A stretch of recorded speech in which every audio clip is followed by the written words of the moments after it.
오늘 사도 바울의 이 로마서 말씀을 통해서 큰 은혜가 넘치게 될 줄로 믿습니다. 어제 로마서 1장 말씀에는 성령이 충만한 사도 바울은 죄가 무엇인지 그것을 정확하게 꼬집어서 말씀해 주고 계시는 것을 볼 수가 있어요. 인간이 죄인이라고 하는 사실을 성령 충만하셔서 잘 알게 하신 말씀이 로마서 1장 말씀이라고 볼 수가 있어요.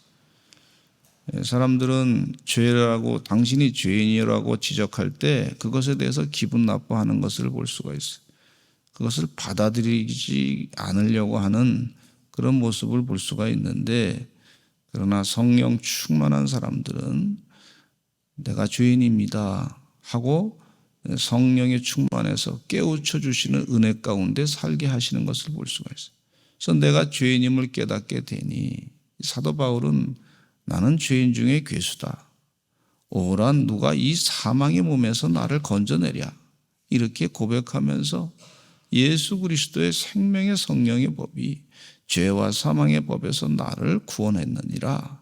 이렇게 깨닫고 예수님을 온전히 믿고 의지했던 것을 볼 수가 있습니다.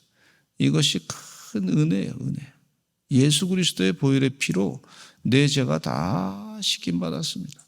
예수님은 그리스도시고 메시아시고 하나님과 동등된 분이신데, 우리 하나님께서 많이 이 죄를 해결해 주실 수밖에 없는데, 예수님께서 하나님과 동등된 분이신 그분께서 십자가에 못 박혀 돌아가시면서 우리 인간의 힘으로는 우리 죄를 스스로 씻을 수 없는데 예수님께서 죄를 다 씻어주었습니다. 이 은혜 가운데 사는 그런 축복을 성령 충만해서 깨달은 거예요. 그래서 우리가 교회 다니면서 예수 그리스도의 십자가를 바라보는 것이 얼마나 큰 축복인지 몰라요. 우리가 지나다 살면서 보면 죄가 많이 있잖아요. 내가 옷을 깨끗이 빨아입고 나갔는데 지나가는 사람이 흙탕물을 탁 튀겨서 그럼 지저분한 거예요. 한마디로 얘기하면 사람과 살다 보면 다 또 죄 짓습니다. 이렇게 해도 죄 짓고 저렇게 해도 죄 짓고 이런 생각, 나쁜 생각 자꾸 갖게 되고, 그 죄악을 어떻게 해결해요? 예수님, 제가 지난 날에 죄를 지었습니다. 용서해 주시기 바랍니다. 나쁜 생각을 가졌습니다. 나쁜 악한 마음을 가졌습니다. 용서해 주시기 바랍니다. 성령님께서 죄라고 하는 것을 가르쳐 주신단 말이에요. 로마서 1장에 그것에 대해서 가르쳐 줬어요. 그 얼마나 감사한지 몰라요. 이것이 죄구나. 수군수군하고, 살인하는 마음, 시기하는 마음, 미워하는 마음, 다툼의 마음, 투기, 분쟁, 이런 마음들이 있는데 이런 것을 교회에 와서 가르쳐 주는 거예요. 세상 사람들은 말이죠, 무슨 살다가 법적으로 걸리면 그게 죄야. 안 걸리면 죄가 아닌 것으로 착각하고 있어요. 실제로는 다 죄를 짓고 사는데 내가 안 걸리니까 죄인이 아니다, 그렇게 착각하고 살고 있는 것을 볼 수가 있는데, 그게 인간의 아주 교만한 자기 착각에 빠져 있는 모습이라는 것을 말씀해 주고 있어요. 이 유대인들에게 이렇게 이 사도 바울이 편지를 유대인들에게 향하신 말씀이에요. 유대인들이 말이죠, 하나님의 선택받은 백성입니다. 그러니까 선택받은 백성으로서 그냥 내가 선택을 받았으니까, 율법을 받았으니까, 그 율법을 하나님께서 이 백성에게 주셨으니까 그것만 갖고 있어도 그냥 구원받는 것으로, 그냥 그것만 가지고서도 그냥 선한 사람으로 착각하고 있는 그 모습을 볼 수가 있어요. 그것에 대해서 사도 바울이 지적을 하고 있습니다. 하나님께서 가르쳐 주신 죄가 이겁니다, 로마서 1장에 정확하게 말씀하시면서 스스로 유대인들은 자신들이 죄가 없다는 식으로 말이죠, 착각하고 살고 있는 것에 대해서 지적하고 있는 것을 볼 수가 있어요. 그런데 이 말씀을 읽으면서 우리가 좀 깊이 깨달아야 될 것은 뭐냐면, 신앙생활 하면서 내가 우리 집에 어떤 분이 교회를 다닙니다. 나를 위해서 기도해 줍니다. 그럼 나는 구원받았습니다. 이렇게 착각하지 말라는 얘기죠. 내가 그냥 신앙생활 하면서 오랫동안 다녔습니다. 근데 예수님 만난 깊은 영적인 체험이 없어. 그러면 좀 자기 자신을 돌아보아, 내가 신앙생활을 이렇게 하면 안 되겠다. 그냥 다니기만 했지. 그냥 안 다닌 것보다 낫죠. 근데 다니기는 했는데 주님 만난 그 체험, 내가 주인이라고 하는 체험, 고백, 주님께서 내 죄를 사해 주셨습니다라고 하는 그 은혜의 그 고백, 간증, 이런 것들이 좀 필요한 줄로 믿습니다. 그래서 나의 자신을 늘 돌아봐, 내가 이게 신앙생활 하면서 뭔가 자꾸 매너리즘에 빠져 있구나. 그냥 오래 다녔으니까 그냥 구원받겠지. 그게 아니고 하나님 뜻대로 내가 정말 살고 있는지, 내가 죄악에 빠졌던 죄악된 생각이 있었는지 영적으로 잘 분별해서, 하나님 말씀을 들을 때마다 하나님 말씀은요 살았고 생명력이 있는 말씀이고 심령과 골수를 쪼개고도 남은 말씀이라 그랬는데, 그 말씀으로 내 자신을 돌아보면요 이것이 뭐가 죄인지 아닌지 잘 분간을 할 수 있단 말이죠. 그래서 죄를 지은 것이 깨닫게 되면은 감사하시고 회개하시는 역사가 있으시기를 간절히 축원합니다. 성 어거스틴은요 회심할 때 참회록을 썼는데, 그가 기도하면서 보니까 옛날에 남의 집 배를 따먹은 거 허락도 없이 훔쳐먹은 게 생각나더래. 그래서 그거 생각나서 하나님께 죄를 회개하고 고백을 했어요. 얼마나 감사한지 몰라. 근데 어떤 분들도 보니까 기도하다가 성령 충만하다 보니까 옛날에 지었던 죄들이 자꾸 생각나더래. 그래서 회개하고 용서해달라고 기도하고, 그게 하나님의 은혜입니다. 은혜가 넘치는 거예요. 하나님이 씻어주려고 하는 거예요. 그거. 죄를 깨끗하게 씻어주시고자 하시는 그 기회야, 기회. 그래서 죄를 깨닫고 회개하는 게 축복이에요. 아멘. 그냥 묻어두면 그냥 가려진 거지, 깨닫고 회개할 때 씻어지는 거예요. 사라지는 거예요. 그런 은혜가 반드시 있으시기를 간절히 축원합니다. 그래서 이 오늘 1절 말씀해 보니까 사도 바울이 이런 말씀하고 있어요. 그러므로 남을 판단하는 사람아, 유대인들에 대한 지적이라고 볼 수가 있어요. 누구를 막론하가 내가 핑계하지 못할 것은 남을 판단하는 것으로 내가 너를 정죄함이니 판단은 내가 같은 일을 행함이니라. 죄에 대해서 잘 말씀해 주셨던 사도 바울이 유대인들이 교만한 그 모습에 대해서 지적을 하고 있어요. 왜 남에 대해서 율법적으로 판단하는데 그 판단하는 것으로 너 스스로는 왜 자기 자신을 주의하지 않느냐, 그런 말씀이죠. 마태복음 7장 1절에 보면은요 예수님께서 이런 말씀하고 있어요. 비판을 받지 아니하려거든 비판하지 말라.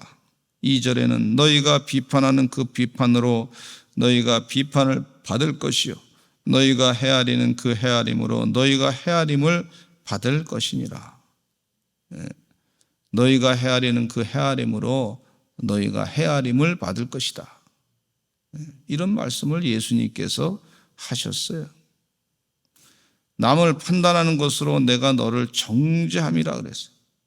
그 이유는 판단하는 내가 같은 일을 행하기 때문이다.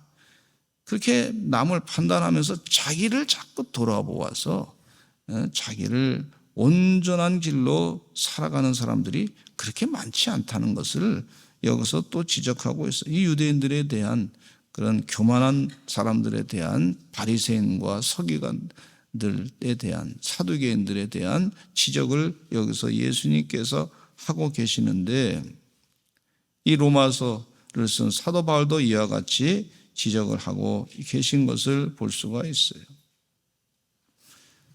성경 말씀을 읽으시면서 우리가 흔히 잘못된 그 오류에 빠질 때가 있는데 성경 말씀을 읽으면서 이것은 이분에게 해당되는 말씀이구나, 또 이것은 이분에게 해당되는 말씀이구나, 이렇게 읽지 마시고 이것은 내가 지금 뭘 잘못하고 있구나, 뭘 깨우쳐 주시는 하나님의 메시지구나, 이렇게 읽는 게 더 큰 은혜를 받게 되는 거예요.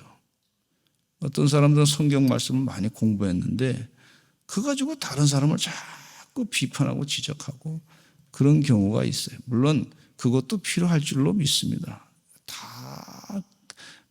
그것이 다 나쁘다는 건 아니에요. 그런데 그것도 필요할 때가 있어요. 그런데 늘 우리가 말씀을 읽으면서 내 자신을 먼저 자꾸 돌아보아, 삶과 돌아보아, 내가 주의해야 되겠다. 내 자신 하나님께서 하나님께서 나에게 말씀하시는 것이구나, 이렇게 자꾸 깨닫고 내가 잘못된 것이 무엇인지, 영적으로 잘못 생각하고 있는 것이 무엇인지, 하나님의 생각이 무엇인지, 하나님의 진정한 사랑의 뜻이 무엇인지 자꾸 마음에 채워서 넘쳐야 될 줄로 믿습니다.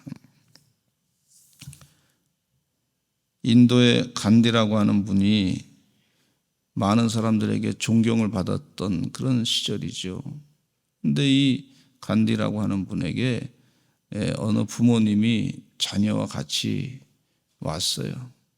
근데 부모님이 이 자녀에게 꼭 한마디 해달라고 얘기했어요. 뭐라 그랬냐면, 이 아이가 단 것을 너무 좋아합니다.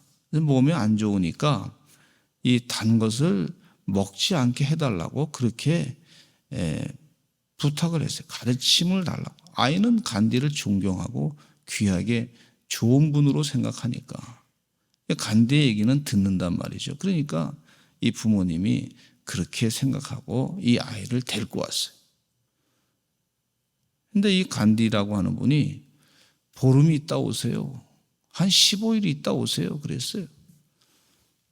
그래서 이 부모님이 그래서 15일 있다가 아이를 데리고 또 와가지고 설탕을, 단 거를 좀 덜 먹게 해달라고 그렇게 부모님이 부탁하니까, 그래서 그때 이 간디가 아이에게 가르쳤어요. 단 거를 먹지 말아라. 너무 단 거를 먹으면 몸에 안 좋다. 끊어라. 이렇게 얘기를 해줬어요. 그래서 부모님이 너무 고마워서 감사합니다. 그랬더니 이 부모님이 궁금한 게 생겼어요. 왜 그때 직접 말씀하지 아니하시고 지금 보름이 지난 다음에 말씀하셨나요? 그렇게 아이에게 얘기했나요? 그랬더니 간디가 뭐라 그랬냐면, 나도 단 것을 참 좋아하는 사람인데 내가 단 것을, 잘못된 습관을 끊고 난 다음에 지도를 해야지.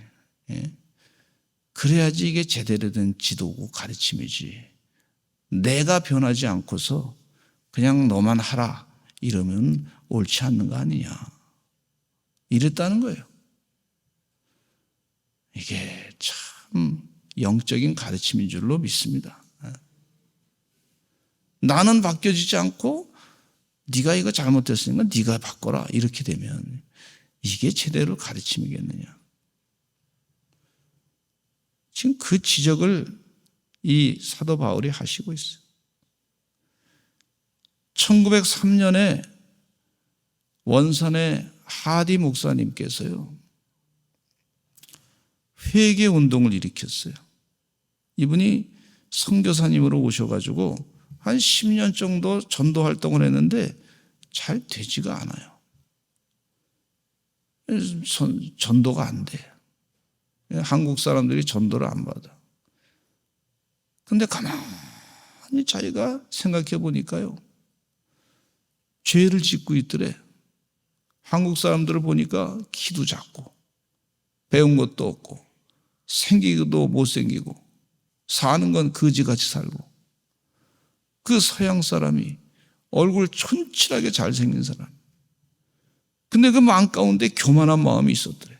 이 한국 사람들에게 선교하러 왔는데 나는 잘 사는 문명 국가의 사람으로 왔고 이 사람들은 아주 저개발 국가에 거지같이 사는 나라의 사람들이고 배운 거 없고 무식한 사람들이고 이런 교만이 자기 마음 가운데 가득 차 있더래요. 그래서 사경에 하면서 이분이 그 자리에서 회개한다고 용서해달라고 하나님께 기도했어요. 그리고 나서 그 회개 운동이에요. 1907년도에 길손주 목사님이 내가 여러 광장 앞에서 사람들 앞에서 이렇게 고백하며 내가 친구가 죽을 때 그 친구의 그 재산을 내가 맡았는데 그 재산 죽기 전에 맡았는데 그 친구가 죽고 난 다음에 내가 그것을 써먹으려고 내가 그것을 내가 사용하려고 지금까지 가지고 있었습니다. 부인한테 이 친구가 죽었으면 그걸 돌려줘야 되는 거 아니에요. 부인 거니까. 근데 내가 쓰려고 내가 갖고 있었습니다. 그걸 여러 대중들 앞에서 공개적으로 회개를 했어요. 그게 참 그 시대에 어려운 상황이었어요. 그 시대에는 하기가 체면 문화가 유교의 체면 문화가 강하게 있었던 그런 때에 회개가 뭔지 몰랐던 백성들에게 회개하고 용서를 구하고 이 기독교 신앙의 복음이 무엇인가를 회개 운동으로 제대로 깨닫게 된 것을 볼 수가 있어요. 지금 여기 말씀에 이 유대인들에게 지금 하시는 말씀, 너희들은 교만하다. 우리가 교만하다. 예. 자신을 돌아보면 하나님 앞에 죄가 진 게 많은데 왜 그걸 회개하지 않느냐. 그 5절 말씀에 보면 이런 말씀이 있어요. 다만 내 고집과 회개하지 아니한 마음을 따라 진노의 날 곧 하나님의 의로우신 심판이 나타나는 그날에 이 말 진노를 내게 쌓는도다. 왜 회개하지 않느냐. 율법을 가지고 잘못된 것을 분명하게 지적하였으면 회개해야 되는데 회개하지 아니하고 오직 내 고집과 회개하지 아니한 마음을 따라 진노의 날 그 하나님의 의로우신 심판이 나타나는 그날에 이 말 진노를 내게 쌓는, 회개 안 하니까 하나님의 진노만 잔뜩 교만함으로 말이죠. 회개하지 아니하고 고집만 부리고 자기가 대단하게 모든 걸 다 갖고 있는 것처럼 착각하고 있는, 되지도 않은데 된 것처럼 착각하고 있는, 회개하지 아니하니까 결국은 진노만 잔뜩 쌓아놓고 있는 그런 것이 아니냐. 이번에 막 비가 와가지고 물이 막 넘치게 되는데 뭐 여러 가지 뭐 좀 불편한 힘든 상황이 있었던 것은 사실인데 좀 안타까운 일들이 벌어져서 그렇습니다만 이게 강을 하나 가운데 강에 뭐 이렇게 토사물 있고 강을 이제 바닥을 잘 이렇게 걷어내서 방에 뭐 이렇게 쌓인 것들을 흙을 걷어내서 그 물을 많이 받을 수 있게끔 해놔야 그렇게 된다는 얘기가 있어요. 근데 그걸 좀 걷어내야지. 우리 죄도 걷어내야지. 아는 한순간에 막 강이 막 넘치게 되면 그냥 들여치도 쳐가지고 말이죠. 사람들에게 큰 피해를 줄 수도 있으니까 이게 회개할 거 회개하셔야 될 줄로 믿습니다. 죄악된 것들을 자꾸 심판의 진노를 자꾸 쌓아놓는 어리석은 자들이 되지 마세요. 그렇게 말씀해주고 있어요. 그러면서 사도 바울은 6절로부터 이 11절까지 말씀해 보니까 하나님께서 각 사람에게 그 행한 대로 보응하십니다. 반드시 갚으십니다. 1절에 보니까 7절에 보니까 참고 선을 행하여 영광과 존귀와 썩지 아니함을 구하는 자에게는 영생으로 우리 주님께서 갚아주십니다. 참고 선을 행하고 영광과 존귀와 썩지 아니함을 구하는 자에게는 영생으로 주실 것이고, 그러나 반대로 오직 당을 지어서 진리를 따르지 아니하고 불의를 따르는 자들에게는 진노와 분노가 하나님께서 심판으로 행할 것입니다. 또 악을 행하는 각 사람의 영에는 환난과 공고가 있고 먼저는 유대인에게요 그리고 헬라인에게라. 우리 10절 같이 읽겠습니다. 11절 시작. 선을 행하는 각 사람에게는 영광과 존귀와 평강이 있으리니 먼저는 유대인에게요 그리고 헬라인에게라. 이는 하나님께서 외모로 사람을 취하지 아니하심이라 그랬어요. 유대인들아 교만하지 마세요. 진정 하나님의 뜻을 깨닫고 죄가 무엇인지 깨닫고 회개하세요. 그렇지 않으면 그것이 쌓아놓게 돼가지고 나중에 심판을 한순간에 받게 됩니다. 그렇게 가르쳐주고 계시는 것을 볼 수가 있어요. 사람을 외모로 취하지 유대인이나 헬라이나 똑같이 보시고 그 쌓은 것대로 하나님이 심판하십니다. 난 선을 행하는 것은 하나님 가운데 유대인이나 헬라이나 다 같이 하나님께서 복을 내려주십니다. 그런 말씀을 해주시고 있어요. 우리 16절 같이 읽어보겠습니다. 13절 읽겠습니다. 시작. 하나님 앞에서는 율법을 듣는 자가 의인이 아니요 오직 율법을 행하는 자라야 의롭다 하심을 얻으리니 듣는 것만으로 되지 아니하고 행해야 됩니다. 그렇게 가르쳐주고 있어요. 신앙 생활은 뭐냐면요 우리 생활 습관이 바뀌어야 되는 줄로 믿습니다. 하나님께서 원하시는 거룩한 생활 습관으로 바뀌기를 원해요. 우리 생각도 우리의 말도 우리의 모든 행동도 하나님이 원하는 거룩한 습관으로 바뀌어져야 될 줄로 믿습니다. 요즘에 질병에 대해서 좀 전홍준 박사님의 글을 미래 생명 리셋인가 생명 리셋이라고 하는 책을 읽게 되는데 그 책을 읽으면 병이 걸리면요 그 병을 치유하기 위해서 자신의 생활 습관을 완전히 바꿔야 된다는 거예요. 완전히 아주 큰 질병에 걸려서 생활 습관은 완전히 뒤바꿔야 된다는 거예요. 그것이 그분의 주장이에요.